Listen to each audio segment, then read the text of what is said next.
नमस्कार। आजकल भारत में जो नौजवान हैं वो खेती से भागते हैं। आप किसी को पूछेंगे कि आप क्या बनना चाहते हो, एक बच्चे को भी पूछेंगे तो वो कभी नहीं कहेगा कि मैं किसान बनना चाहता हूँ।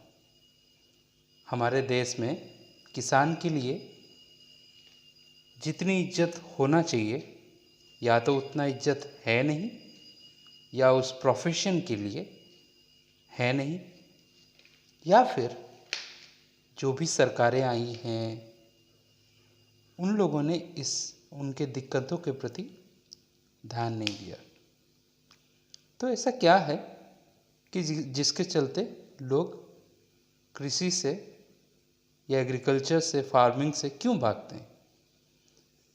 तो इतनी सारी दिक्कत समझने से पहले आपको पहले ये समझना चाहिए कि खेती होने के बाद, मतलब जिसको कहते हैं फ्रॉम फार्म टू होम, तो कैसे जो भी प्रोड्यूस होता है खेत में किस तरह आपके घर तक पहुंचता है, मैं एक सिंपल तरीके से आपको समझाने की कोशिश करता हूँ। देखिए, 6 प्रोसेस होता है जिसे आपको बेसिक समझना पड़ेगा।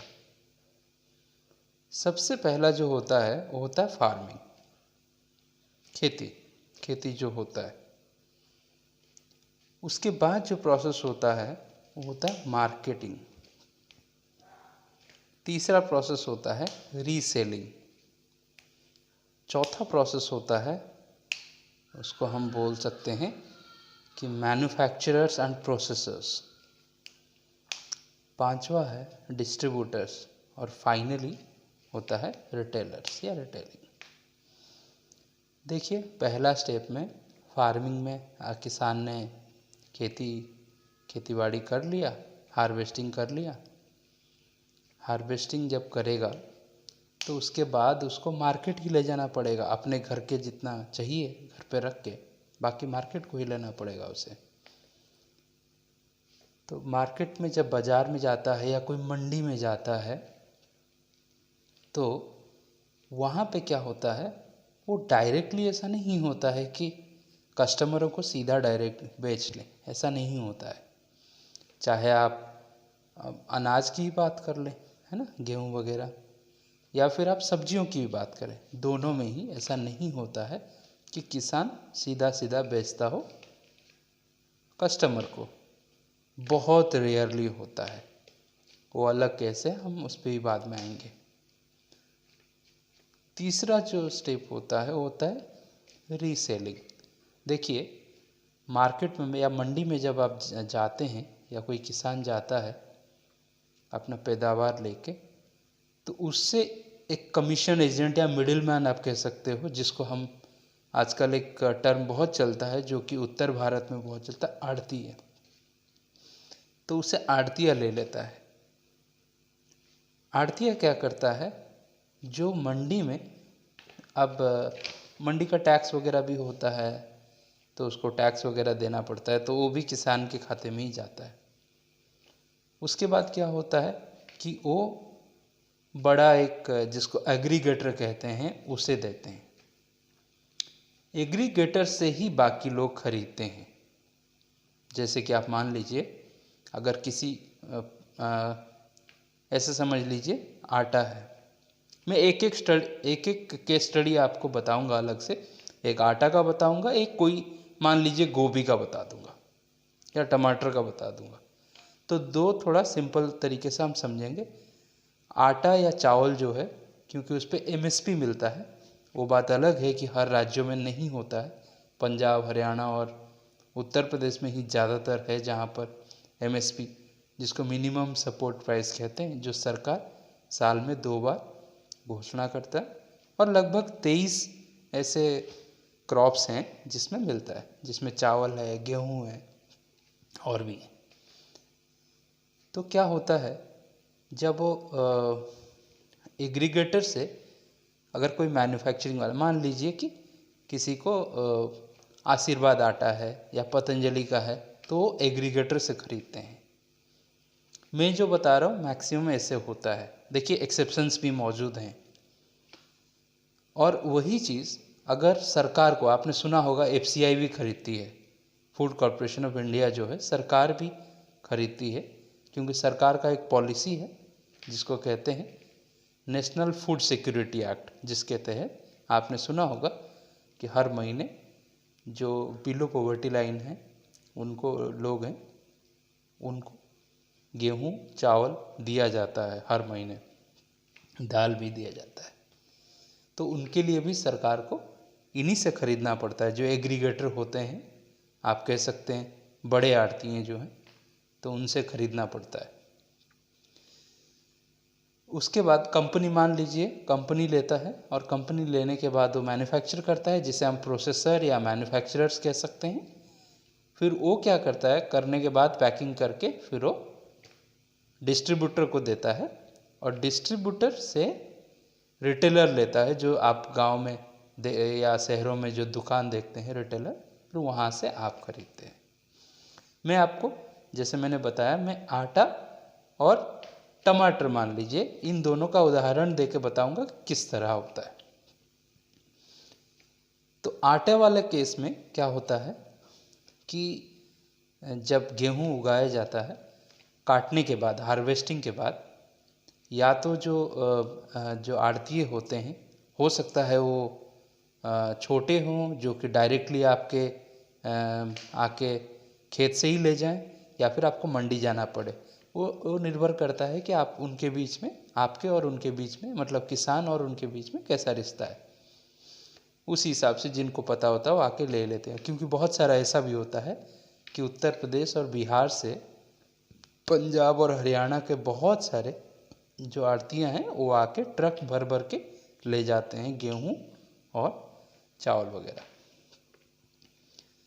तो क्या होता है, फिर वो लोग लेके मंडी में क्या करते हैं, मैंने जैसे कहा एग्रीगेटर जो बड़े वाले हैं, तो उनको लेके एमएसपी पे बेच देते हैं। फिर एमएसपी पे बेचने के बाद क्या होता है कि अब ऐसा भी होता है कि डायरेक्टली एफसीआई भी उनसे ही लेती है। अब एफसीआई को तो वो जो दाम देती है वो तो एमएसपी पे देगी। तो क्या होता है कि अब ये पता नहीं चलता। अब देखिए इतना प्रोसेस हो के आया, तो ऑब्वियस सी बात है किसान को तो एमएसपी नहीं मिला होगा। और आजकल जितने भी आप प्रोटेस्ट वगैरह देख रहे हैं, तो एक वजह ये भी है ना। लेकिन ये बात भी सच्चाई है कि उसमें जो लोग बैठे हैं ज़्यादातर आड़तियाँ हैं, ज़्यादातर किसान नहीं है, या फिर जो लोग किसान हैं वो लोग उन आड़तियों के नीचे ही काम करते हैं। जैसे मैंने कहा, वो निर्भर रहते हैं। आगे क्या होता है कि एफसीआई ले ली अपना लेके, और जो डिस्ट्रीब्यूशन करना है उसको वहीं से आशीर्वाद वाले या पतंजलि वाले उनको खरीदते हैं, और बहुत बहुत क्वांटिटी, लार्ज क्वांटिटी खरीदते हैं, वो अपने कंपनी में लेते हैं, उसे मिलिंग करते हैं, पीसते हैं, पीसने के बाद उसको रिफाइन वगैरह करके फिर उसको साफ़ सुथरा करके फिर उसको पैक करके डिस्ट्रीब्यूटर को देते हैं, जो होलसेलर आप जिसे कहते हैं। फिर होलसेलर दुकान वालों को देता है, और दुकान वाले से आप खरीदते हैं। या फिर ऐसा भी होता है, जैसे आजकल ऑनलाइन सिस्टम हो गया, तो क्या होता है, डिस्ट्रीब्यूटर से सीधा सीधा जो बड़ी बड़ी रिटेलर्स होते हैं, जिसको कहते हैं बिग रिटेलर्स, जैसे कि बिग बास्केट हो गया, रिलायंस हो गया, जो जियो मार्ट है, उसी तरह और भी हैं, ग्रोफर्स हैं, तो अपने अपने अलग अलग है, पतंजलि का अपना है। एक सिस्टम तो ये है, लेकिन ऐसा नहीं है कि सिर्फ यही सिस्टम है। देखिए बहुत सारा ऐसा होता है जिनको बहुत सारे डीलर होते हैं, या जिनको आप कह सकते हो रजिस्टर्ड आड़तीये होते हैं, या कमीशन एजेंट्स होते हैं, जो डायरेक्टली कंपनी के वाया काम करते हैं। जैसे आशीर्वाद बड़ी कंपनी है, तो कुछ आड़तीये या कमीशन एजेंट जो होते हैं वो उनके ही, मतलब उन्हीं को ही बेचेंगे। तो वो क्या करते हैं, किसानों से खरीदते हैं, क्योंकि उनके पास लाइसेंस होता है, और वो टैक्स वगैरह दे देते हैं वो मंडियों में, जिसको एपीएमसी मंडी कहते हैं आप। मैं एपीएमसी के बारे में कभी और बताऊंगा। फिर वहाँ से फिर कंपनी को बेच देते हैं, और कंपनी बाकी काम आगे करती है। इस तरह से होता है। एक तीसरा सिस्टम है जो कि क्या होता है, अनरजिस्टर्ड होते हैं। तो वो क्या करते हैं, अनरजिस्टर्ड मतलब जिनके पास लाइसेंस नहीं होता है बेचने का या फिर भी वो करते हैं। क्यों? क्योंकि अल्टीमेटली क्या है, आप आके एग्रीगेटर में आप देना है। अगर सोचिए एग्रीगेटर या जो बड़ा आड़ती है उसके पास, उसके साथ आपका संबंध अच्छा हो, आप उसके रिश्तेदार हो या दोस्त हो, कोई भी हो ऐसे जानकार में, तो वो बोलेगा कोई बात नहीं, आप रजिस्ट्रेशन करने के लिए पैसा वगैरह लगता है, तो आप रजिस्ट्रेशन क्यों करोगे, मेरे को सीधा ला के दे दो, मैं इतने थोड़ा कम पैसे में ले लूँगा, तो उनका ही फ़ायदा है। तो ऐसा भी होता है। ये तो हुआ। एक सिस्टम और है, मान लीजिए सब्जी वगैरह, जैसे मैंने कहा टमाटर। अब टमाटर में क्या होता है, इसमें भी ऐसा होता है कि इसमें लगभग हर स्टेट में एमएसपी नहीं मिलता। मतलब देखिए, एमएसपी तय करना और एमएसपी मिलना ये भी बड़ी बात है। अब हर स्टेट भी अपने हिसाब से कर सकता है चाहे तो, एक मिनिमम प्राइस मान लीजिए, कोई स्टेट में करते हैं सब्जी वगैरह के प्राइस वगैरह, लेकिन वो ये ऐसा नहीं होता है कि आप अगर उससे कम या ज़्यादा में खरीदें तो कुछ कानूनी कार्रवाई होगा, ऐसा कुछ नहीं है। आगे क्या होता है इसमें, एक तरह का तो ये होता है किसान उगाता है, और आपने देखा होगा जहाँ उसका ज़मीन है, खेत जहाँ पर है, उसी के बगल में अगर कोई बड़ा रोड है जहाँ भीड़ होता है या मार्केट है, वो खुद ही ले जाता है, या अपने जो भी बेटे हैं या कोई ऐसा बंदा है जो उन्होंने रखा है स्पेशली उसके लिए, तो वो ले जाते हैं और काम करते हैं। तो सीधा सीधा क्या होता है, जो भी पैसा आता है वो किसान के हाथ में जाता है। तो ये एक अच्छा तरीका है, लेकिन इसमें नुकसान ये है, एक प्रॉब्लम भी इसमें है। प्रॉब्लम ये है कि आप सब कुछ आप ही के ऊपर है, ट्रांसपोर्टेशन आपके ऊपर है, अगर नहीं कोई खरीदेगा तो वो भी लॉस आपके ऊपर होगा, तो वो थोड़ा रिस्क होता है। जो बड़े जैसे जो आड़ती होते हैं या बिचौलिए होते हैं, उनके पास उतना मार्जिन होता है, वो लॉस सह सकते हैं, लेकिन एक किसान को ये रिस्क इसलिए लेना पसंद नहीं है क्योंकि फिर वो लॉस हो जाएगा तो कर्जे में डूब सकता है, चांस है। दूसरा इसमें सब्जियों में क्या होता है, एक दूसरा तरीका ये होता है कि मंडियाँ होता है, वही सरकार के मंडियाँ होता है, बाज़ार होता है बड़ा, तो उसमें ले जाते हैं। और हो सकता है आपके या तो सीधा ही आके आपके खेत से ही ले लें, और या फिर वहाँ पे आप ले जा सकते हैं ट्रक में भर के, या जिसमें भी अगर आपके पास साधन है तो, नहीं तो वो गाड़ी वगैरह का जुगाड़ भी वो लोग कर देते हैं। फिर वो क्या करते हैं, फिर वहाँ से खरीदा जा सकता है।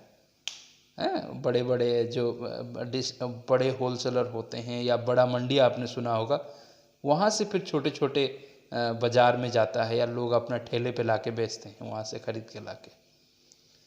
तो आप देखिए 3 लोग बीच में आ गए, तो किसान को क्या मार्जिन मिला? नहीं। एक और सिस्टम है कॉन्ट्रैक्ट फार्मिंग। देखिए सच बताऊं तो कॉन्ट्रैक्ट फार्मिंग ज़रूर अभी कानून आया है, लेकिन बहुत सारे राज्यों में कॉन्ट्रैक्ट फार्मिंग पहले से ही लागू है। इवन पंजाब में भी आपको सुन के हैरानी होगी, जो मोगा ज़िला है वहाँ पे जो मिल्क, जो नेस्ले है मैगी वाली कंपनी, तो वो आपको पता होगा जैसे अमूल है पाउडर, उसी तरह नेस्ले का ही पाउडर होता है, मिल्क पाउडर। तो जो दूध वगैरह है मोगा डिस्ट्रिक्ट से ही वो क्या करता है, मिल्क ये करता है। जैसे आपका अमूल है उसी तरह से वो भी क्या करता है, मिल्क मोगा डिस्ट्रिक्ट से, पंजाब में देखिए मोगा, और बहुत ही सक्सेसफुल है। हालांकि कॉन्ट्रैक्ट फार्मिंग का जो मॉडल है वो पंजाब में कोका कोला ने एक बार 90s में किया था, पर वो फेल हो गया था मॉडल। लेकिन ऐसा नहीं है, कोका कोला बहुत सारे जगह में सक्सेसफुल करके भी दिखाया है। तो बहुत सारे कॉन्ट्रैक्ट फार्मिंग के मॉडल हैं जो सक्सेसफुल भी हुआ है। लौटते हैं कि मान लीजिए कि कोई टमाटो केचप का कंपनी है, तो वो क्या करता है, डायरेक्टली किसान के साथ कॉन्ट्रैक्ट फार्मिंग कर लेता है। फिर वो क्या करता है, उस किसान को अच्छा सीड्स भी देता है, जो बीज होता है अच्छा बीज भी देता है, उसको मदद करता है, जैसे कि वीडिसाइड होता है, फर्टिलाइज़र होता है, पेस्टिसाइड होता है, इन सब में, या कोई और चीज़ जो ज़रूरत होता है उसको मदद करता है।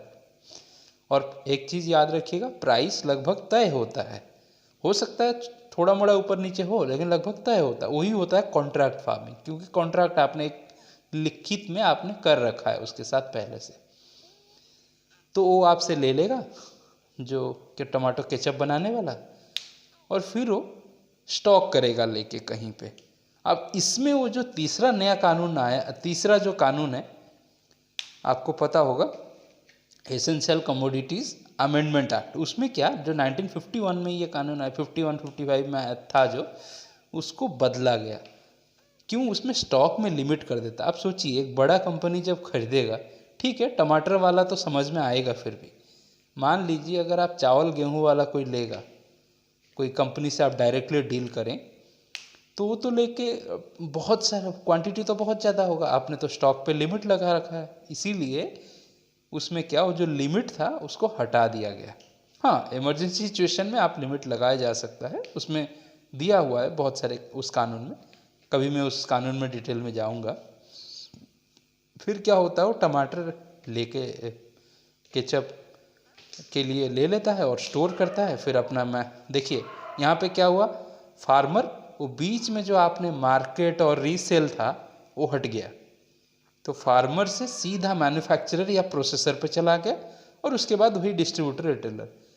तो किसान को ये जो 2-3 लोग बीच में आ जाते हैं, उदाहरण स्वरूप समझ लीजिए कि अभी 1900 के लगभग 1900, 1885 है अभी फिलहाल, पर मान लीजिए 1900 है गेहूं का दाम, तो एमएसपी पे कभी भी नहीं मिलता है किसान को।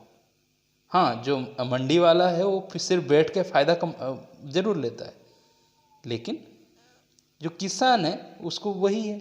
आप सुनेंगे तो हैरानी होगा कि 1 टन मतलब 1000 किलो जो होता है, 1000 किलो में मान लीजिए जैसे 1900 मैंने कहा, ठीक है, 1 टन का 1900, तो उसको 1900 नहीं मिलता, उसको 8 रुपया, 7 रुपया, 9 रुपया, वो डिपेंड करता है वो किसके साथ डील कर रहा है। अगर छोटा आड़तिया है जो कि घर से आके ले रहा है तो 7 रुपया दे रहा है। जैसे मैंने आपको एक उदाहरण दिया था कि बिहार और यूपी के किसानों से आके पंजाब और हरियाणा के किसान ट्रक भर के ले जाते हैं, तो आपको सुन के हैरानी होगा वो सिर्फ 7 रुपया 8 रुपया देते हैं, जबकि 19 रुपया मिलना चाहिए उसको पर किलो के हिसाब से, लेकिन वो लेके बेचेगा 15 रुपये में, और जो बड़ा ये है वो 19 रुपये में ये करेगा। समझ रहे ना मतलब? तो यहाँ पे क्या होता है, अगर किसान के साथ अगर कंपनी का डील हो जाता है तो उससे क्या होगा, मैं ये नहीं कह रहा हूँ 19 ही मिलेगा, पर उससे तो बेहतर ही मिलेगा, 7, 8, 9 से तो बेहतर ही मिलेगा। कॉन्ट्रैक्ट फार्मिंग के बुराइयाँ भी है, हम किसी और दिन उसके बारे में डिस्कस करेंगे, पर अगर हम कोशिश ही नहीं करें, देखिए ये मैं नहीं कह रहा हूँ, कोई भी कंट्री में आप देख लीजिए, any country, if the agriculture sector is actually improving, the only reason is when the private sector is getting involved. Private sector जो भी जब तक इन्वॉल्व नहीं होगा एग्रीकल्चर में, पैसा ही नहीं आएगा, क्योंकि कंपनी जब आपके साथ मिलेगी तो वो कोशिश करेगी कि आपका क्रॉप अच्छा हो और आपको अच्छा दाम मिले और उसको भी फ़ायदा मिले उस चीज़ का। क्योंकि अगर आप भरोसा ये करेंगे बस कि सरकार ही आपसे खरीदे एमएसपी पे रेट पे, तो उससे क्या होगा, जहाँ थे वहीं होगा। मैं वही कह रहा था कि आजकल के नौजवान हो गए, आजकल के लोग खेती से इसीलिए भाग जाते हैं।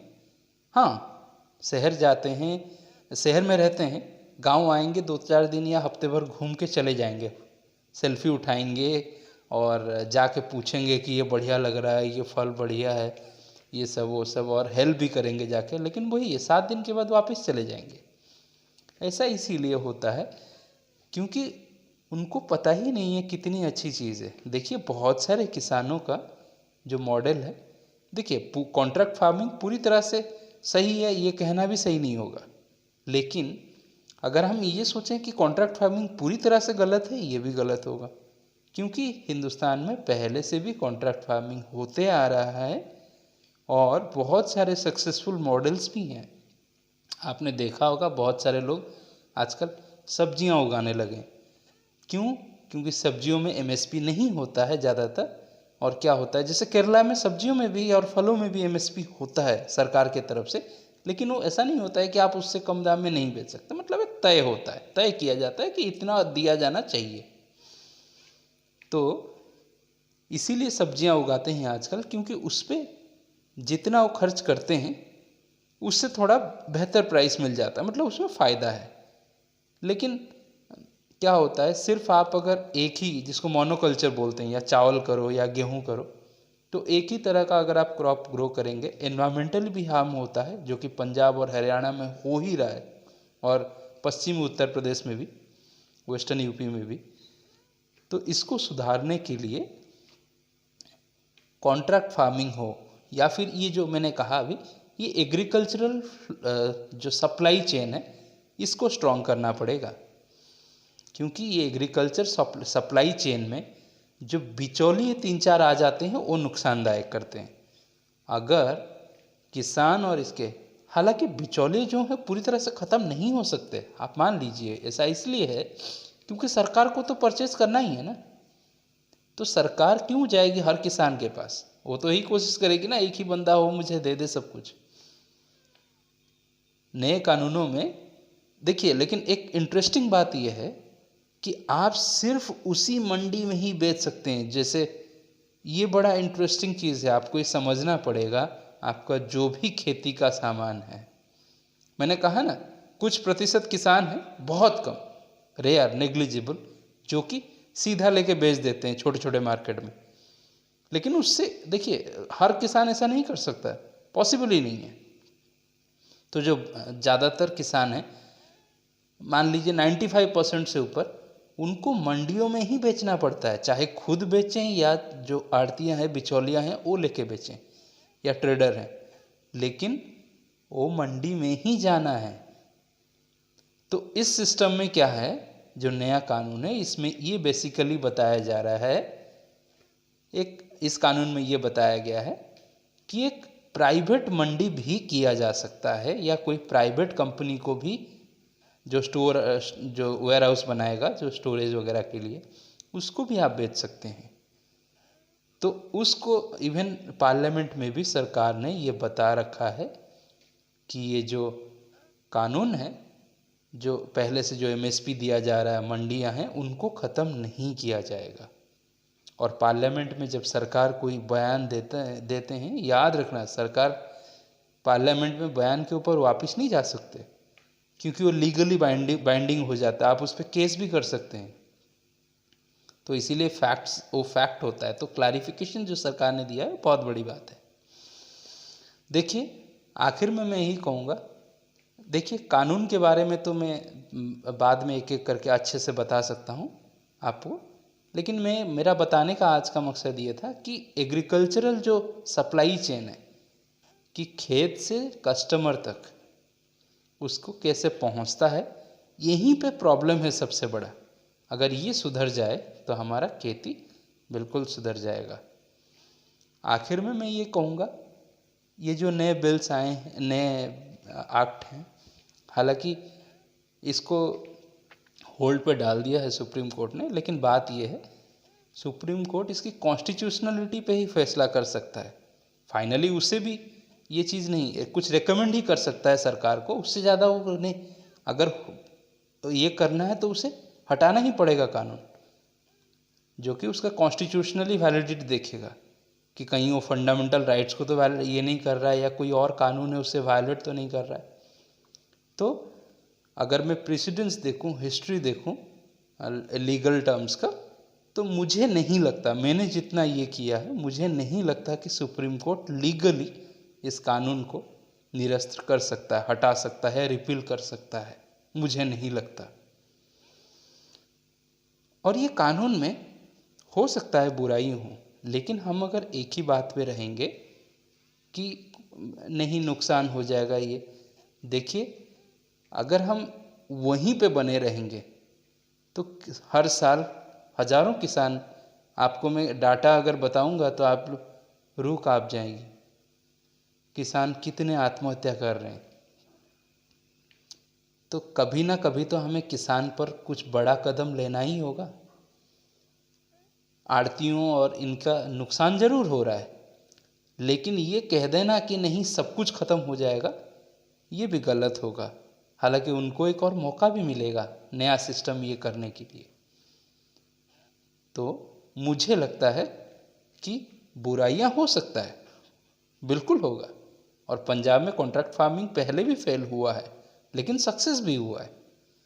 और भी राज्य हैं जो कि और भी राज्यों में बहुत सारा अच्छा मॉडल्स हैं कॉन्ट्रैक्ट फार्मिंग के।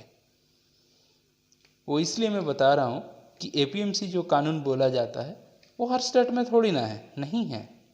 और हर स्टेट में पूरी तरह से ऐसा ही एग्जैक्ट सिस्टम लागू किया, ये भी सही नहीं है।